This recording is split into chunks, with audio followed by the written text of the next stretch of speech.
Chaque individu a hérité des gènes de son père et de sa mère. Il est pourtant différent de ses parents et de ses frères, sauf le cas des vrais jumeaux. L'objectif de cette vidéo est de vous expliquer comment la méiose contribue-t-elle à la diversité génétique des individus au sein d'une espèce.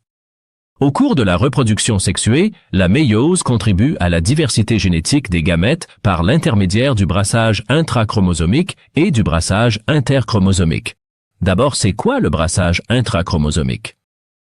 En prophase 1 de la première division méiotique, les chromosomes homologues s'apparient et forment des bivalents, aussi appelés tétrades. Un bivalent est une paire de chromosomes homologues appariés. L'appariement signifie unir par paire. Le brassage intrachromosomique est une réassociation au cours de la prophase 1 de chromatides homologues non sœurs, qui sont cassées puis recollées, conduisant ainsi à des chromosomes recombinés.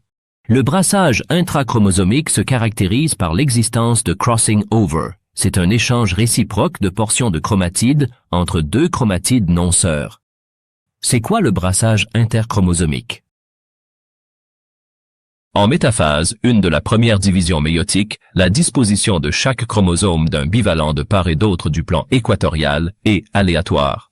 Le brassage interchromosomique est une répartition aléatoire des chromosomes de chaque paire en anaphase 1. L'orientation des chromosomes par rapport aux deux pôles de la cellule est aléatoire. Pour 2n égale 2 chromosomes, on a deux arrangements possibles. Premier arrangement, le chromosome rouge est orienté vers ce pôle, et le chromosome vert est orienté vers le pôle opposé de la cellule.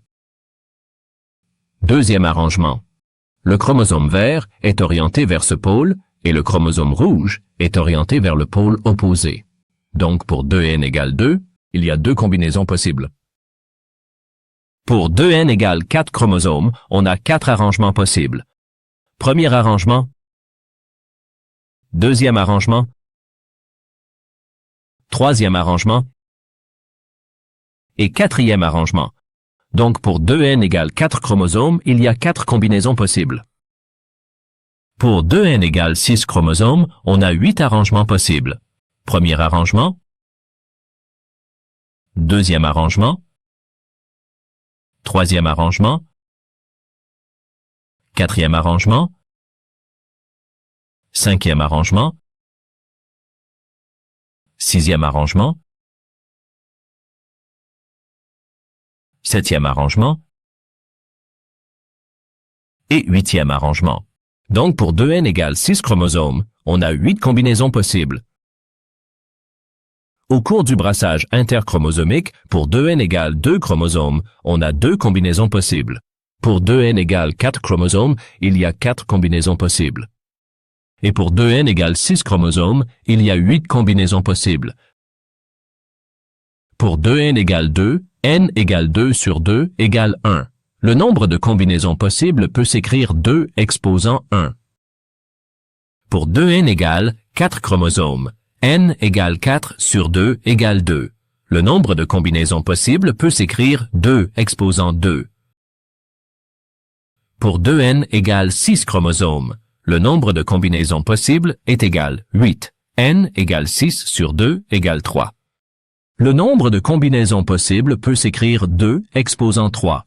On peut déduire une formule mathématique du nombre de combinaisons possibles au cours du brassage interchromosomique. Pour 2n chromosomes, il y a 2 exposant n combinaisons possibles.